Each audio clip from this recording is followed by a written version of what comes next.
বাড়িতে মাছ, মাংস, ডিম কিছুই না থাকলে আপনারা এই রেসিপিটা ট্রাই করতে পারেন। অসাধারণ স্বাদের এই রেসিপিটা রাতের ডিনার থেকে শুরু করে দুপুরবেলাতেও আপনারা জমিয়ে পরিবেশন করতে পারেন। আশা করি আজকের রেসিপিটি সবার ভালো লাগবে। রেসিপিটি বানানোর জন্য প্রথমেই আমি দিয়ে দিচ্ছি 3 টেবিল চামচ পরিমাণ সরিষার তেল। যে কোনো কুকিং অয়েল দিয়েই আপনারা রান্নাটা করতে পারবেন। এবার আমি এখানে দিয়ে দিচ্ছি গোটা পেঁয়াজ। মিডিয়াম সাইজের 5টি গোটা পেঁয়াজ আমি এখানে নিয়েছি। এবার মিডিয়াম টু হাইয়ে রেখে আমি পেঁয়াজগুলোকে 1-1.5 মিনিট ধরে ভেজে নেব। মোটামুটি যতক্ষণ পর্যন্ত না পেঁয়াজের কাঁচা গন্ধটা চলে যায় আর পেঁয়াজের উপরে একটা গোল্ডেন ব্রাউন কালার আসে ততক্ষণ পর্যন্ত পেঁয়াজটাকে ভেজে নেব। আর অন্যদিকে আমি 1.5 কাপ পরিমাণ নিয়েছি সয়াবিন। এবার এই সয়াবিনগুলোকে আমি জল দিয়ে প্রথমে ভালো করে ধুয়ে নেব, তারপরে আমি 10 মিনিটের মতো ভিজিয়ে রাখব। 10 মিনিট ভিজিয়ে রাখার পর এখন সয়াবিনগুলোকে আমি একটা প্রেসার কুকারে দিয়ে দিচ্ছি। দিয়ে 1 গ্লাসের মতো জল দিয়ে আমি 2টো সিটি দিয়ে সয়াবিনগুলোকে সিদ্ধ করে নেব। তো এখন সয়াবিনটাকে আমি সিদ্ধ করতে বসিয়ে দেব। আর অন্যদিকে আমাদের পেঁয়াজটাও কিন্তু অলমোস্ট রেডি। পেঁয়াজের গায়ে ঠিক এরকম একটা কালার চলে আসবে আর পেঁয়াজগুলো কিন্তু খুব ভালোভাবে সিদ্ধ হয়ে গেছে। ভিতর থেকে পেঁয়াজের কাঁচা গন্ধটা কিন্তু চলে গেছে। এখন আমি পেঁয়াজগুলো তুলে নিলাম এবং ভালো করে ঠান্ডা করে নিয়ে আমি পেঁয়াজগুলোকে কেটে নেব। এই পর্যায়ে চেষ্টা করবেন যতটা সম্ভব পেঁয়াজগুলোকে একটু ছোট সাইজ করে কেটে নেওয়ার, তবে না নিলেও কিন্তু কোনো সমস্যা নেই। মোটামুটি আমি এলোপাতাড়িভাবে পেঁয়াজগুলোকে কেটে নিলাম। এবার আমরা চলে যাব মূল রান্নাতে। আর অন্যদিকে কিন্তু আমাদের সয়াবিনটাও সিদ্ধ হয়ে গেছে, আমি একটা বলে নামিয়ে নিয়েছি।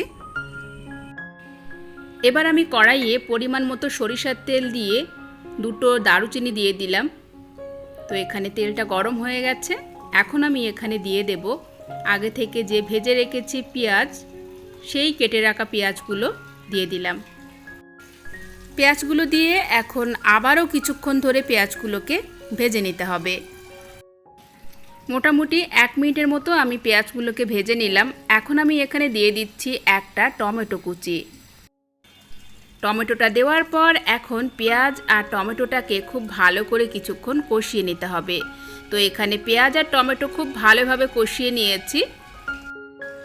আপনারাও কিন্তু এই পর্যায়ে পেঁয়াজ আর টমেটোটাকে খুব ভালো করে একটু সময় ধরে কষিয়ে নেবেন। এরপর আমি 1.5 টেবিল চামচ পরিমাণ দিয়ে দিলাম আদা, রসুন ও জিরা বাটা। একসাথে আবারও ভালো করে মিশিয়ে নিলাম। এবার আমি এখানে দিয়ে দিচ্ছি পরিমাণ মতো হলুদের গুঁড়ো এবং 1.5 টেবিল চামচ পরিমাণ কাশ্মীরি লঙ্কা পাউডার। ধনিয়া পাউডার দিয়ে দিচ্ছি 1 টেবিল চামচ পরিমাণ। এবার লো টু মিডিয়ামে রেখে সব কিছু একসাথে ভালো করে মিশিয়ে নিলাম। তো এখানে মশলাটা কিন্তু অলমোস্ট রেডি। মশলাটাকে যত ভালোভাবে কষিয়ে নেবেন এই রান্নাটা খেতে ততটাই সুস্বাদু হবে। এবার আমি যে সিদ্ধ করে রেখেছিলাম সয়াবিন, সেই সয়াবিনগুলো দিয়ে দিলাম। দিয়ে মশলার সাথে খুব ভালো করে সব কিছু একসাথে মিশিয়ে নিতে হবে। এই পর্যায়ে কিন্তু ভালো করে মশলার সাথে সয়াবিনটাকে কষাতে হবে আরও 1-1.5 মিনিট ধরে। তো এখানে মশলার সাথে সয়াবিনটাকে খুব ভালো করে কষিয়ে নিয়েছি। বেশ মাখো মাখো একটা পর্যায়ে চলে এসেছে।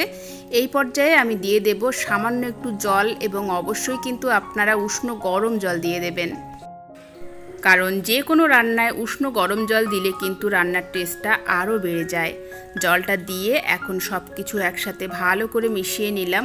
এই পর্যায়ে আমি আরও 1-1.5 মিনিট ধরে জাল করে নেব। আপনারা যে যেরকম ঝোলটা রাখতে পছন্দ করবেন সেই হিসাবে এই পর্যায়ে জলটা দিয়ে দেবেন। তবে এই রান্নাটা একটু মাখো মাখো খেতে বেশি সুস্বাদু হয়। তো বাড়িতে মাছ, মাংস, ডিম কিছুই নেই, ভাবছেন কি রান্না করব রাতের ডিনারে। তো ঝটপট আপনারা সয়াবিন দিয়ে এই লোভনীয় স্বাদের রেসিপিটি বানিয়ে পরিবারের সবাইকে চমকে দিতে পারেন, কারণ এটা খেতে খুব সুস্বাদু, ভীষণ টেস্টি। যে কেউ এটা খেয়ে আপনার প্রশংসা করবে।